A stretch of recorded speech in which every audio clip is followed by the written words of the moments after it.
whakatulo watu. Ia taine koe ni o kore atu ke kau whakawhiao ko ia Kolosia ke kātaki mo si haumua o whakawhiao ka Kolosia ki ene ke ai lewa ke tau hiva happy birthday kai si puhe ke a Kolosia.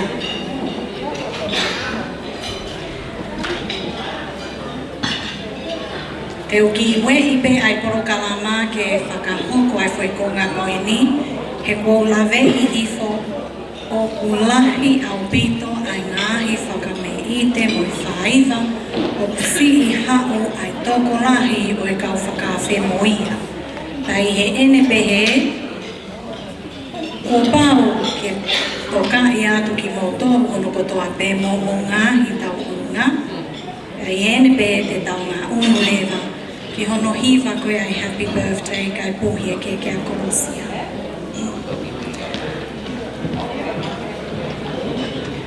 We're now going to move on to Kolosia being able to blow out the candle on her cake and for all of us to sing happy birthday to her. As I've sat there, more and more requests have come through for items to be performed in celebration of Kolosia's birthday. So therefore, we're going to move the program forward to allow ample time for every item to be performed.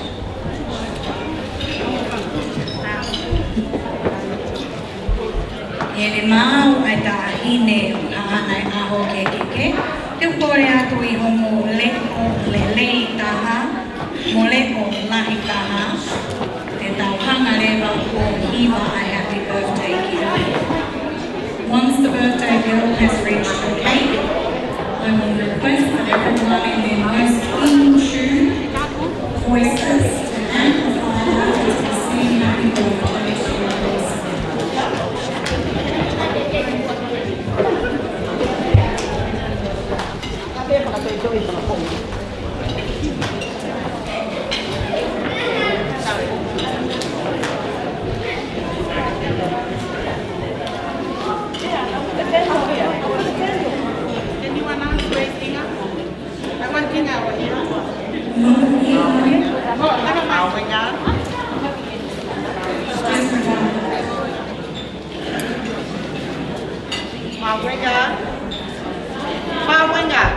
Your mother needs you.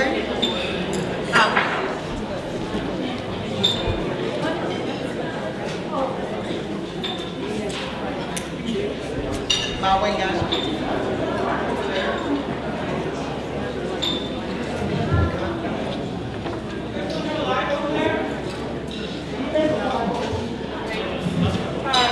Lucy, come here.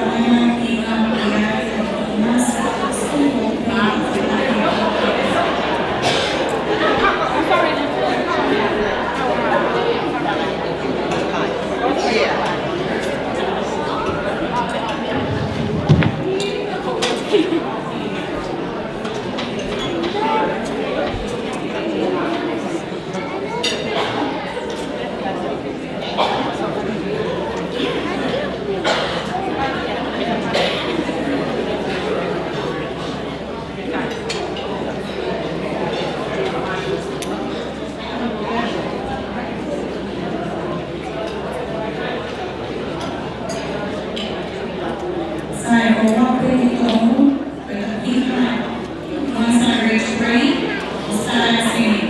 1, 2, 3, go! Happy birthday to you. Happy birthday to you. Happy birthday to you.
If the staff of the venue can hear me, if you would be so kind to illuminate the lights, it's actually making it quite difficult for the live stream to capture the actual features and the delicate details of the event. If you would please illuminate the actual main venue, it would assist us with being able to see things clearly. Thank you.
Kolosia, Lafumoa, Funaki ki Apilahi, Lisiate.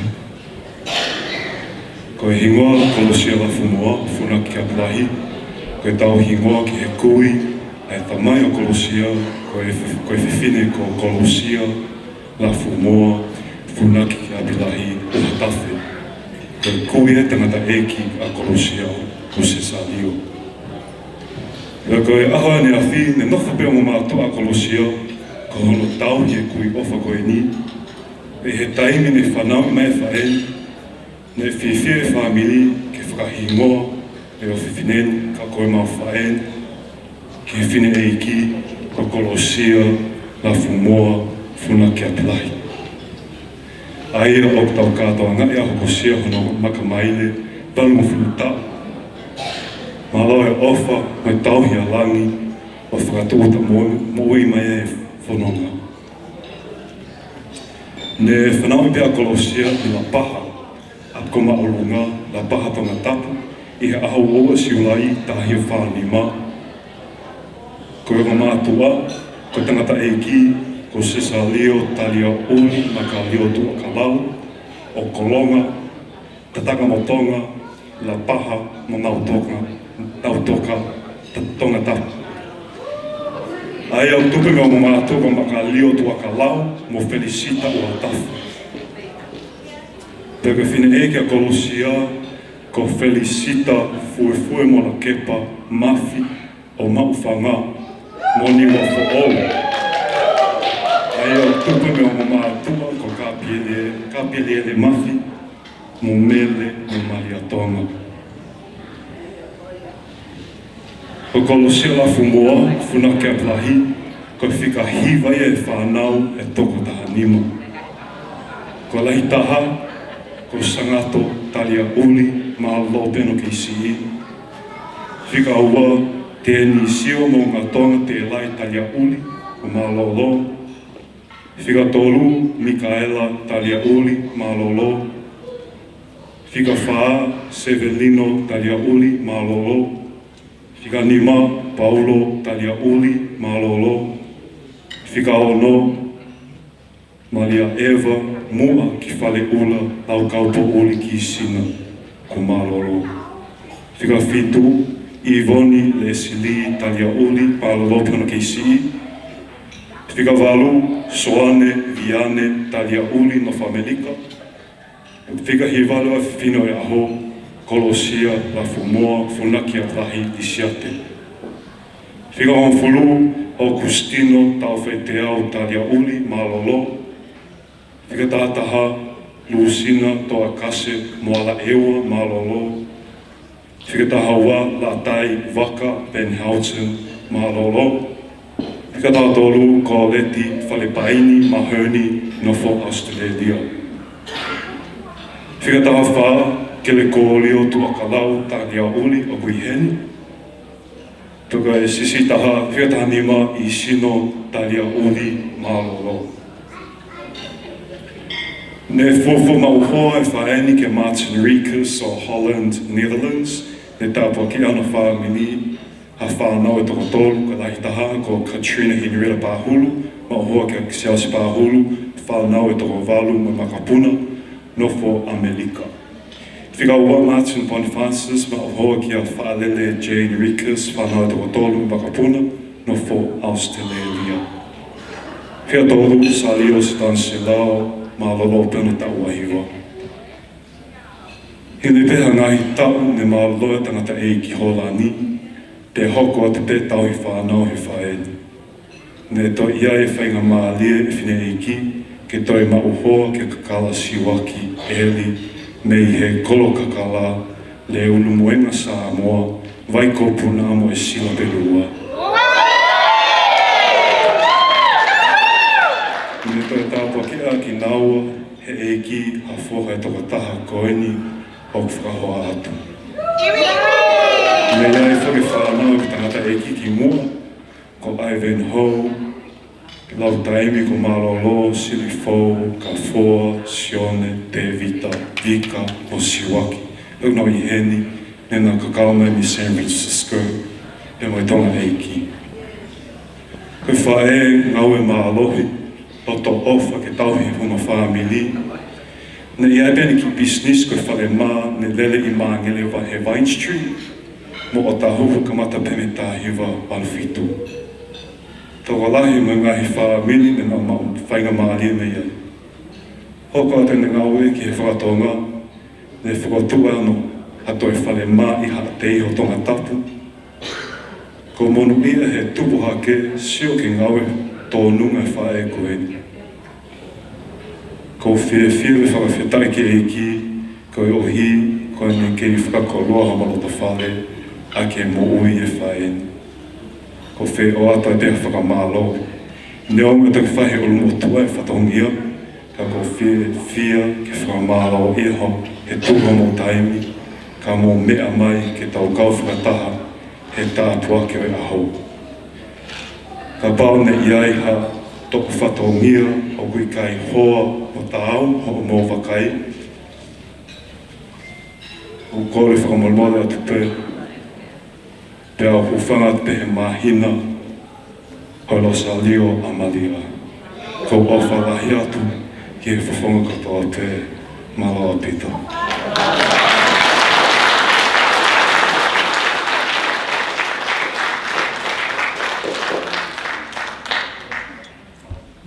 Watu le vai whainga maari e koe ni, ke whaamiri whae e koe a Kolosia, ke whakahoko e ua o e keke.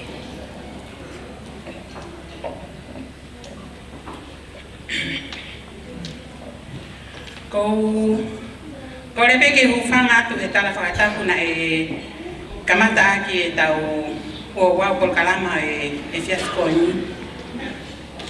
Ka e ata mua mo oku ke whakahoko atu ai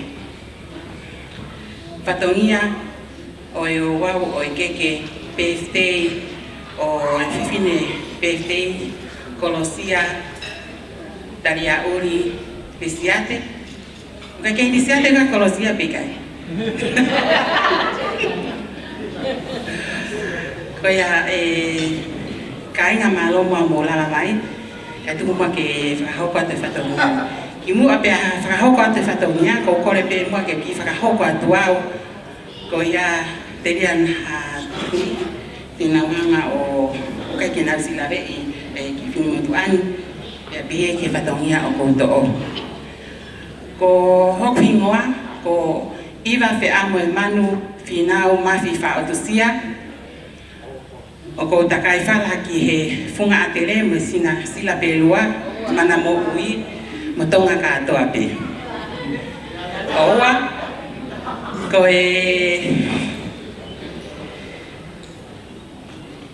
ki whini motu ani, ko hoku tunga, ko koe on the floor. Ka koe tuunga I he ofa. O whakalangilangi a kia e Kolosia e tuunga koe ni. Ko moko puna au o nahi taha I he ngahi whae tangata a Kolosia. Ko soane whina o mafi. A kono moko puna au. Pea neo moko tuunga ke ta utu I lalo ki a Kolosia. Ka kulau pia e Kolosia. Ko hono of ko ini tama. Ne whakapahe anga Kolosia ki e kale. O ne whaia I ni ngā aue ke tau he ni whanau. Pea ko au nā ko hoko ko whewhine ke whae koe ni. O a upe ke aho ko ongo iai e Kolosia ko whea mahalo te unga e ngāwe. Pea o lere mai lewa he wāwhe tahao no hono omi a Kolosia ki Nusilani ki he ne whoa ki a Mauinga. Ako ia na e whai ai ai. Ke I whio ko aki ai whitawhia ki ai o wha. O ke I hoko pe koe ki o whewhine ki whae koe ni. Ko ia koutou lele mai ai e a koe ni. Pene loto lelei pe ke whakahoko ai whatongia koe ni. Ko ia o kore ai ke tukua e whakahoko atu au ka e hoko atu ki whatongia a honi. Ki he keke o e whewhine pe stei. Ko e keke uraki. O kuhiki atu ia. Aki ai whalaua ngokumi. Awhi aki ai whātuwalo. Hono nofo angaya. Pea moho no wala. Ko e fuatanga toka wanoa. Ke ki aki ai kie whātuwha. Pea moho no moa kie. Ko e nafi. Pea moho no kato palu. Ono mea te teo. Ngai whakamoko katoa. Ai whananiri e whanau te Kolosia. O whapatuna atu te moko. Pea moho no sila. O whuatu katoa ia. Maeni tana. Whaifano o Kolosia. Ko ho lewa. Pailate tangoru.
Ko hana ua o e keke o whewhine PSTI. O kuhiki atu ia, Ma e pātele na ane lotu I hono aho. Ko pātele Father Carl, therefore, this is a cake for you showing our appreciation for blessing our Auntie Kolosia's birthday. Thank you very much.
Sai malo aupito. Ko e toenga lewa o e whatongia, ko e tau whoikeke whakamui ia, ko e whoikeke ko ia, ma ki tau tolu no katoa, e tau lawi ko toa ki ai. Kia ko e ngata anga ia o e whai whatongia ki a koe ni, mo whakamore more angi, e ka inga ka pao o puiai hato o whohe, e ngari whaka matatua, pe tonu no whamormore angi mātoro koe poto pe ani mui pe mo mea mai pe koe ki whatongia koe ni koe ki whoha pe ni sisi tā o Kolosia ni si whai kotoa e ngahi whatongia koe ni ki whakawhiawhia e ake ne whae koe pea benu maho inga ke ne moi ko si hokosia he ne whae a tau pang la fulu tau pako ne pihe ai ke ne whai ai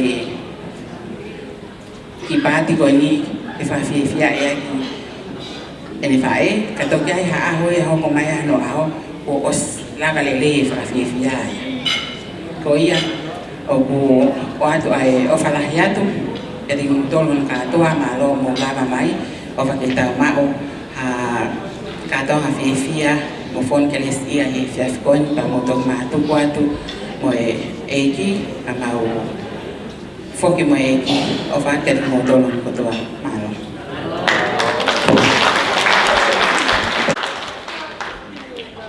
Whakamalo atu I he whakakato e whatongia e o wau e keke.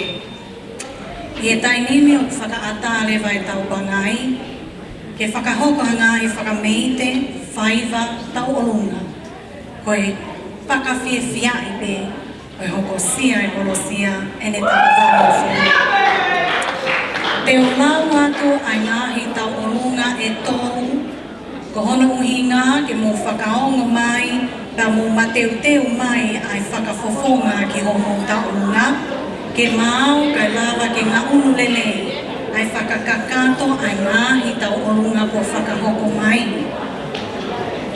E tawhimara e aki pe ai tau olunga o e whahu, hoko atu ki ai, ko e tau olunga ai whamiri o e tui halangingie, pe ai whika tolu, ko whakahu ai tau olunga me he kaungau e ko ia a mahu inga, hono uhinga pe o ia e ni he turi ki e nau ngahi whatongia whakangau e, au whema o ke whakaatana o tō kia. I e ene pehe, e ospe koe ni te ukore pe ke DJ, tā pea whasi, o a tā pangai ke mō whakawhiawhia ai.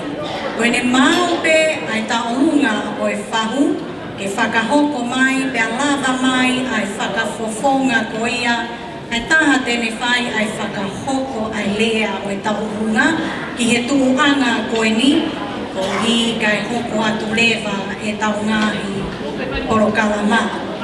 I e tainimi te upukepe. For the non-Tongan speakers, the actual ceremony of cakes, as it's known for Tongans, is a very special occasion. Tongans are born into a hierarchy. This hierarchy is not something we are enslaved to. This is a hierarchy we are blessed to be a part of. Our bloodlines have survived with every person in that hierarchy knowing their position and knowing their responsibility and accountability. A Tongan was never raised with monetary value. We were raised with monetary value in our traditional mats, which are being rolled up, and the tapa cloth and our soft mats.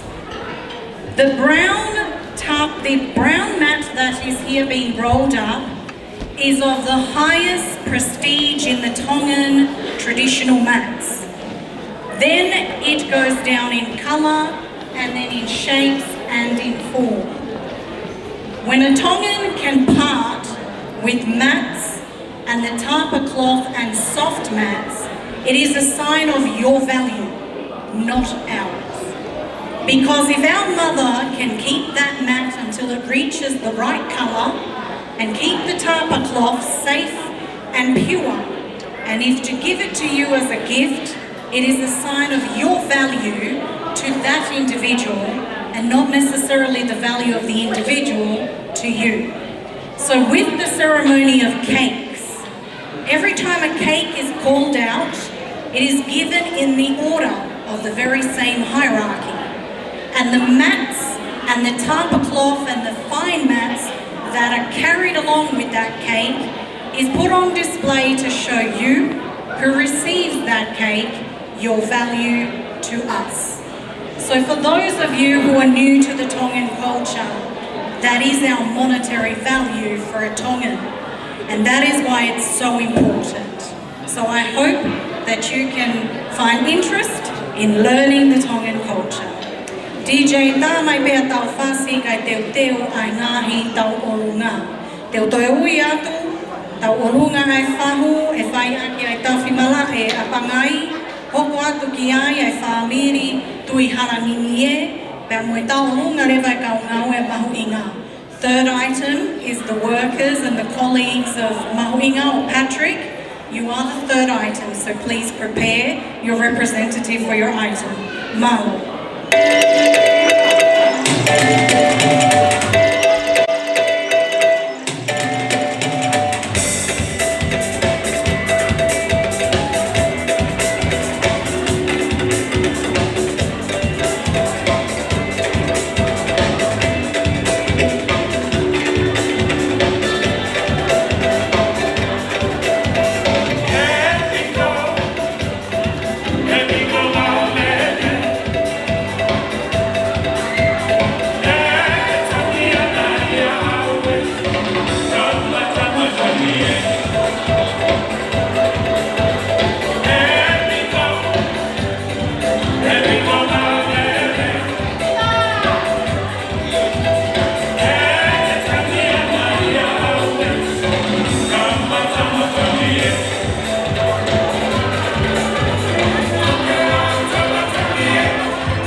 more all of the